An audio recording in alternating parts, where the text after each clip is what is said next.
Certaines personnes ont un tel charisme que leur présence est magique.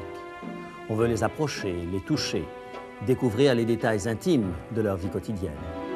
Quelle sorte de fascination les célébrités exercent-elles sur notre vie?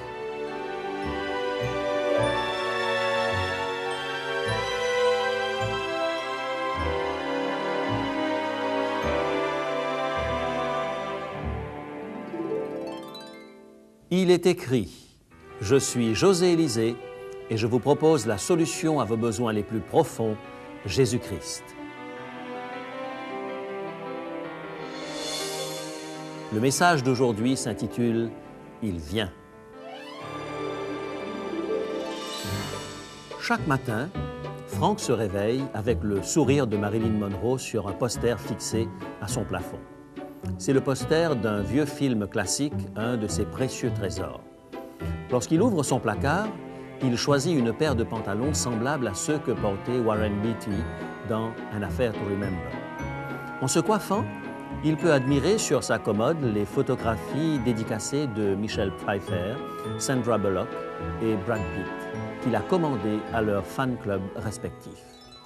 Franck saisit au vol sa caméra et traverse la ville pour se rendre dans un joli petit bistrot du quartier Westwood de Los Angeles. Des rumeurs circulent selon lesquelles 2 vedettes de Hollywood s'y rendront ce matin.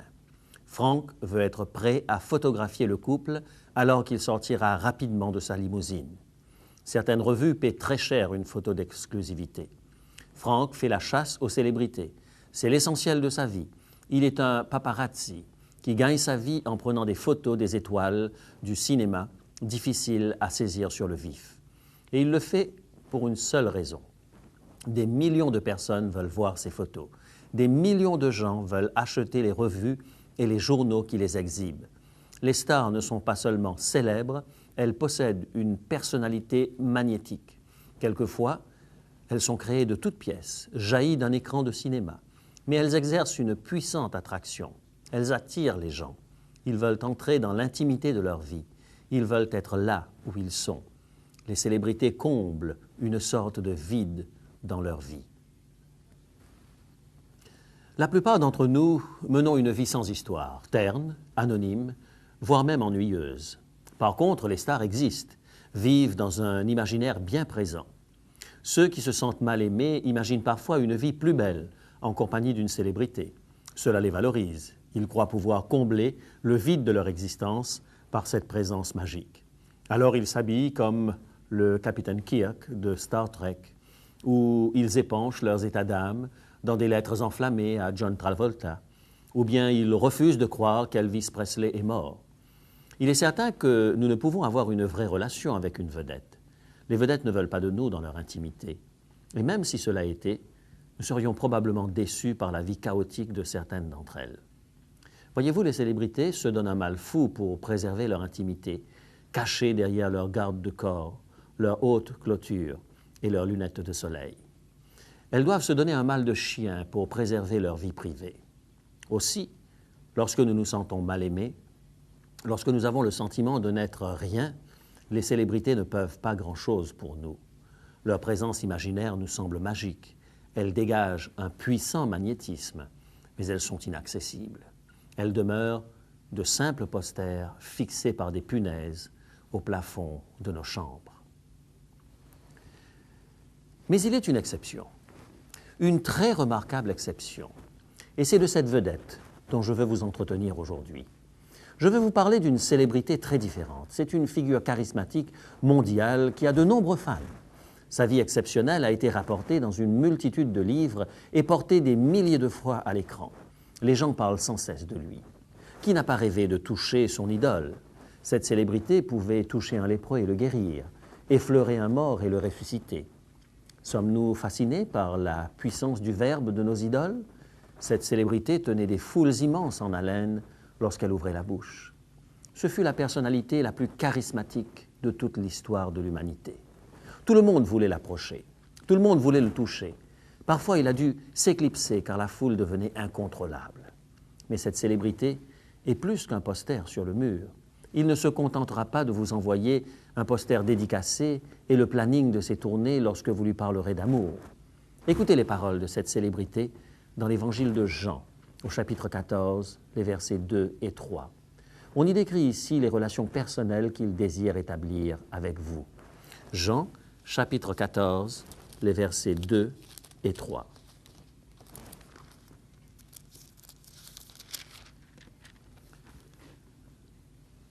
Il y a plusieurs demeures dans la maison de mon Père. Si cela n'était pas, je vous l'aurais dit, je vais vous préparer une place. Et lorsque je m'en serai allé et que je vous aurai préparé une place, je reviendrai et je vous prendrai avec moi, afin que là où je suis, vous y soyez aussi. C'est ainsi que Jésus-Christ s'adresse à ses disciples. À la veille de son retour vers son Père céleste, vers ce lieu empreint d'une gloire inimaginable, un endroit dont nous ne pouvons que rêver de visiter. C'est le lieu d'habitation légitime de Jésus. Le Fils bien-aimé a témoigné durant sa vie terrestre d'un amour sans faille. Il a fait montre d'un parfait amour. Il est du ciel, où tout n'est que beauté et splendeur. Et ce Jésus se tourne vers ses disciples, des hommes fragiles, aux habitudes humaines. Il parle à des hommes qui sont parfois jaloux et colériques, des hommes qui pensent être forts, mais qui flanchent en temps de crise, des hommes lents à comprendre les choses spirituelles.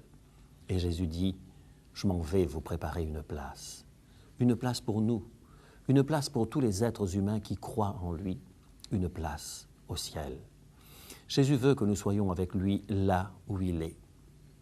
Là où je suis, je veux que vous y soyez aussi, dit-il. La plus grande célébrité de tous les temps nous veut dans sa maison. Il nous veut en tant que voisins. N'est-ce pas extraordinaire que Dieu ait consenti à donner son Fils pour nous, que Dieu se soit fait homme pour nous sauver du péché? N'est-ce pas extraordinaire que Christ soit mort sur la croix pour nous offrir le pardon et la réconciliation avec Dieu? N'est-ce pas extraordinaire qu'il soit ressuscité des morts pour nous offrir une vie nouvelle?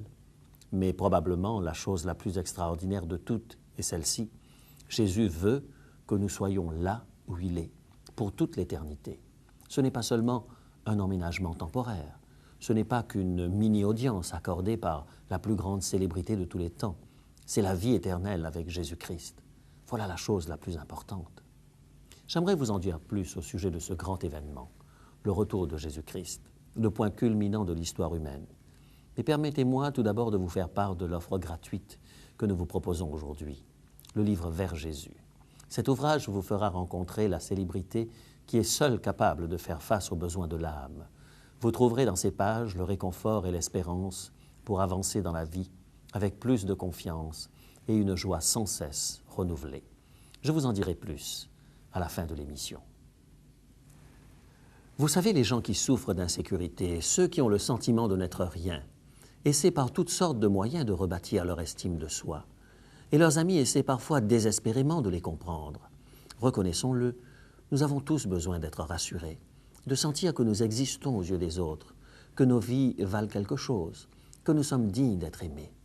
Si tel est le cas, ne soyons pas avares de paroles encourageantes. La seconde venue du Christ est la parole d'espérance la plus puissante jamais prononcée. Elle devrait avoir un énorme impact sur notre estime de soi. Jésus ne nous a pas laissés seuls sur la terre. Il est en train de préparer une place au ciel. Il revient pour nous emmener avec lui. Il veut que nous soyons là où il est pour toute l'éternité. Peut-être que dans vos rêves les plus fous, vous vous êtes imaginé ce que ce pourrait être d'avoir pour voisin Rembrandt ou Albert Einstein ou John Fitzgerald Kennedy. Ne serait-ce pas agréable de pouvoir bavarder avec eux par-dessus la haie du jardin? Eh bien, Jésus-Christ, la personnalité la plus charismatique de tous les temps, vient à nous afin, dit-il, que là où je suis, vous y soyez aussi. Quelques rares privilégiés ont eu le privilège de vivre dans leur cœur la présence de Dieu, une sorte de face-à-face avec Dieu. Le psaume 16, verset 11, exprime dans un langage très poétique cette rencontre d'hommes et de femmes avec Dieu. Dans un sens, ils se sont retrouvés par son esprit en présence du Tout-Puissant. Psaume, chapitre 16 et le verset 11. Il y a d'abondantes joies devant ta face, des délices éternelles à ta droite. La seconde venue de Jésus a trait à la présence de Dieu. Elle manifeste la gloire de la présence de Dieu, un face-à-face avec le roi des rois, une rencontre qui conduit à la plénitude de la joie, à une profonde sécurité. Voici une autre image utilisée par Jésus pour parler de son retour. Elle se trouve dans la parabole des vierges sages et des vierges folles, relatée dans Matthieu, chapitre 25, le verset 6. Matthieu, chapitre 25 et le verset 6. Voici l'époux, allez à sa rencontre. Que signifie cette image? Elle nous dit que Jésus revient sur la terre pour vous et pour moi avec l'enthousiasme d'un époux venant à la rencontre de sa bien-aimée. Il est impatient, il est passionné, il veut vous prendre dans ses bras et vous faire tourbillonner de joie. Il revient pour sceller votre alliance avec lui, une alliance éternelle que rien ne pourra séparer. Le livre de l'Apocalypse nous dévoile ce qui se produira à la seconde venue de Jésus. Lorsque Jésus nous emmène au ciel avec lui, dans ce lieu qu'il a préparé à notre intention, le livre de l'Apocalypse nous apprend qu'il nous invitera au festin de l'agneau. Nous allons nous asseoir à table pour un grand banquet. C'est un festin de noces. L'agneau, Jésus-Christ, sera là avec nous. Nous allons être unis à lui d'une manière toute spéciale. Nous allons célébrer le début de l'éternité avec lui. Même si des millions et des millions de personnes peuplent ce royaume, Jésus a la puissance de nous faire sentir sa présence à chacun, individuellement. Il a la capacité de nous faire éprouver le sentiment que nous sommes uniques. Ses capacités sont infinies. C'est la raison pour laquelle vous pouvez faire l'expérience d'un face-à-face personnel avec lui. C'est pour cela qu'il nous dit « J'ai préparé une place pour toi, personnellement ». Mes amis, la présence de Dieu nous procure un merveilleux sentiment de sécurité. J'en veux pour preuve l'histoire de Heidi. Heidi est devenue mannequin professionnel à l'âge de 13 ans. Elle obtint un contrat avec l'une des plus importantes agences de Chicago et commença à apparaître dans les publicités télévisées. Elle fut remarquée et gagna plusieurs concours de beauté. Cette jeune femme alliait l'intelligence à sa beauté. Elle avait passé brillamment ses examens. Elle avait un tempérament d'artiste, démontrant un réel talent pour la peinture. Heidi avait tout pour être heureuse, sauf des amis véritables à qui se confier. Elle était très courtisée. Les hommes recherchaient toujours sa compagnie, mais elle ne s'ouvrait jamais à eux, craignant qu'ils ne la trouvent pas aimable s'ils entraient dans son intimité. Un grand vide occupait le cœur d'Heidi. Un gouffre immense que l'amour d'un père aurait dû combler, mais le père de Heidi était un homme qui ne savait comment exprimer son affection. Il ne pouvait montrer ses sentiments. Il ne pouvait jamais dire les mots que sa fille désirait secrètement entendre, des mots tels que « Je t'aime, tu es unique à mes yeux ». Alors, naturellement, Heidi faisait tout pour gagner l'approbation de son entourage. À l'école, elle aurait tout sacrifié pour se faire des amis. Elle tentait toujours d'impressionner les gens. Elle pensait qu'en devenant mannequin, elle comblerait cette absence. Elle croyait que les concours de beauté ou les apparitions sur le petit écran compenseraient ce vide, mais il n'en fut rien. Alors Heidi redoubla d'ardeur. Elle déménagea à Hollywood et entreprit une nouvelle carrière dans le cinéma. Comme elle était belle, elle fit quelques apparitions à la télévision, à des talk-shows diffusés en fin de soirée. Elle put par ce moyen prendre contact avec les personnes en vue et finalement, elle obtint quelques petits rôles dans un certain nombre de films. Mais le vide était toujours là, de plus en plus profond. Heidi côtoyait les plus grandes célébrités dans des réceptions privées. Elle fréquentait les plus grandes étoiles d'Hollywood. Elle avait beaucoup de relations, mais elles étaient éphémères, car elles ne permettaient à personne de pénétrer son intimité. Le trou était trop grand, trop profond. Finalement, Heidi revint à Chicago, toujours en quête de reconnaissance. Elle devint une personnalité mondaine très recherchée et très active dans les affaires municipales. Elle emménagea dans les plus beaux quartiers et fit partie de la haute société. Encore plus de célébrités, plus de relations. Mais rien ne pouvait combler ce vide de son cœur. Le besoin de plaire à tout prix ne la quittait jamais. Finalement, complètement épuisé par ce combat, Heidi et l'un de ses compagnons tentèrent de se suicider. Ils jetèrent leur voiture lancée à toute vitesse contre un mur de briques. Eddie survécut à son accident, et tandis qu'elle se remettait de ses blessures à l'hôpital, une infirmière lui parla d'un autre idéal, d'une autre célébrité, Jésus-Christ. Eddie commença à mieux le connaître. Cet homme pouvait lire dans les cœurs de ceux qui l'entouraient, et cependant, il les aimait inconditionnellement. Très remarquable. Eddie décida de donner sa vie à ce sauveur. De plus, elle découvrit autre chose à son propos. Elle découvrit qu'il pouvait être présent, réellement présent dans sa vie. Quelque chose qu'elle n'avait jamais connu avec tous ceux qu'elle avait fréquentés. Écoutez Eddie le raconter avec ses propres mots. Je ne cessais jamais de me répéter « Je ne peux pas le croire, Seigneur, je ne peux pas le croire ». Ce que j'avais toujours demandé et attendu en vain de mon Père, c'était cet amour inconditionnel que je découvrais en Dieu, le Père. Je pouvais sentir la présence d'un Père aimant, là, dans ma chambre, me disant silencieusement « C'est très bien, Eddie, tu n'as pas à te battre. Tu n'as pas besoin d'être une étoile pour gagner mon amour et mon approbation. Ils te sont déjà acquis. Tout ce après quoi tu as toujours couru. Je suis ton Père, Eddie, et tu es chez toi, enfin. » Étendu là, dans cette chambre d'hôpital, Eddie pouvait difficilement parler à cause de ses nombreuses blessures. Mais d'une voix qu'elle appelait sa voix de grenouille, elle voulait crier au monde entier « Je l'ai trouvé, je l'ai enfin trouvé, ce que le monde recherche. » Quoi d'autre pourrait remplir le vide dans la vie de nos contemporains, si ce n'est la présence de Dieu? Dieu réellement présent avec nous. Nous pouvons tout tenter, nous pouvons passer notre vie à essayer de combler ce vide avec des substituts, mais ils s'évanouissent et nous serons encore passés à côté de l'essentiel. La seconde venue du Christ, c'est Jésus présent avec nous. C'est l'assurance ultime dont nous avons besoin. Je reviens, je veux que vous soyez là où je suis. Là se trouve la sécurité. Cette venue de Jésus n'est pas un événement mystique, elle n'est pas quelque chose d'imaginaire, elle ne se produit pas dans le cœur des gens pieux uniquement, elle est très réelle. Paul nous le dit clairement dans sa première épître aux Thessaloniciens, au chapitre 4, les versets 16 et 17. La seconde venue du Christ est le point culminant de l'histoire humaine. C'est un événement littéral. Écoutez ces paroles. 1 Thessaloniciens, chapitre 4 et les versets 16 et 17.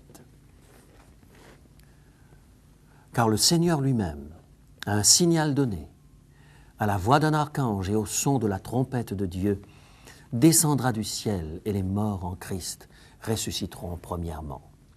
Ensuite, nous les vivants qui serons restés, nous serons tous ensemble enlevés avec eux sur les nuées, à la rencontre du Seigneur dans les airs, et ainsi nous serons toujours avec le Seigneur. Ainsi nous serons toujours avec le Seigneur. Quelle parole puissante! Nous irons réellement au ciel avec lui. Il ne s'agit pas d'un endroit que nous avons imaginé dans nos têtes. Nous allons être enlevés sur les nuées pour commencer notre voyage avec lui, vers le lieu qu'il a préparé pour nous.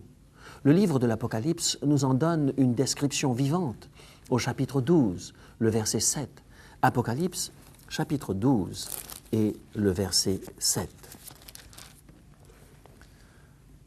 Voici, il vient avec les nuées, et tout œil le verra. Oui, tout œil le verra. Vous le verrez. Que d'émotions vous transporteront en ce moment unique. Est-ce celui que vous avez tant attendu? Est-ce celui avec qui vous avez tissé des liens intimes? C'est toute la différence entre une célébrité humaine et Jésus-Christ. Notre relation avec une célébrité est à sens unique. Nous ne vivons pas dans son monde. Elle ne demeure qu'une affiche sur le mur. Il lui est impossible de se soucier de tous ses admirateurs. Elle ne peut transformer les laissés pour compte en personnalités importantes. Mais Jésus est très différent. Nous pouvons entretenir une relation personnelle avec lui, dès maintenant. nous pouvons faire l'expérience de sa présence dans nos cœurs dès maintenant. Il peut prendre soin de nous, il peut aimer, il peut remplir le vide de nos cœurs.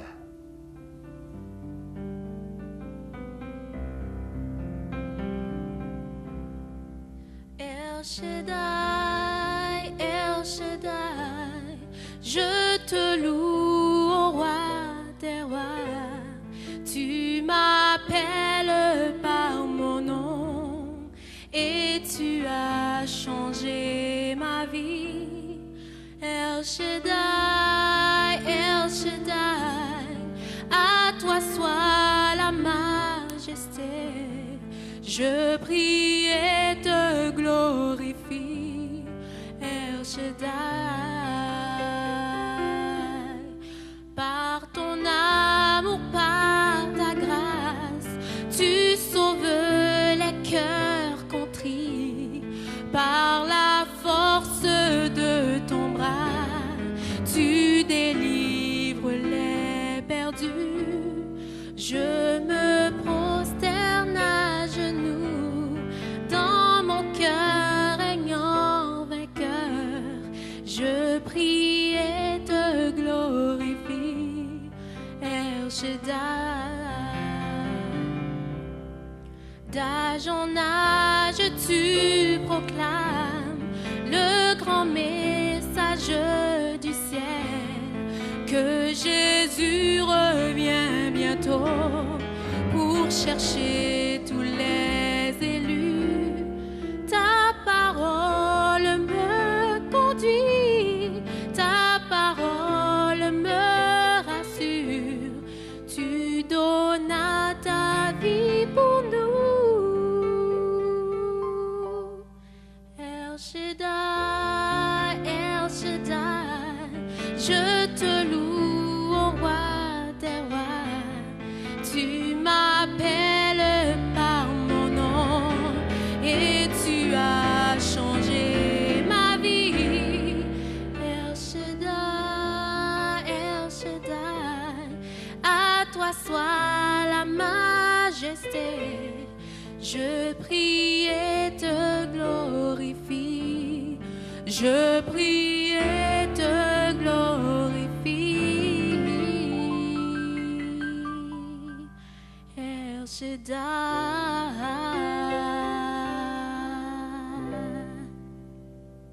Merci, Fabiola. Voulez-vous être prêt pour le retour de Jésus? Voulez-vous qu'il vous prépare une place dans la maison de son Père? Voulez-vous attendre avec impatience ce face-à-face avec lui? Alors, entretenez dès maintenant une relation personnelle et honnête avec lui. Laissez-le plonger son regard au plus profond de votre être. Laissez tomber vos défenses. Abandonnez tout à ses pieds alors que nous prions. Tendre Père, ta présence apporte la plénitude de la joie et nous avons besoin de ta présence. Nous avons besoin de toi dans nos vies. Nous avons essayé par tous les moyens de combler ce vide intérieur, mais en vain. Aussi nous venons à toi comme un enfant vient à son Père. Nous te donnons tout notre être. Pardonne-nous nos erreurs. Recrée-nous à ton image, Seigneur. Aide-nous à expérimenter ta grâce et ta fidélité. Au nom de Jésus. Amen.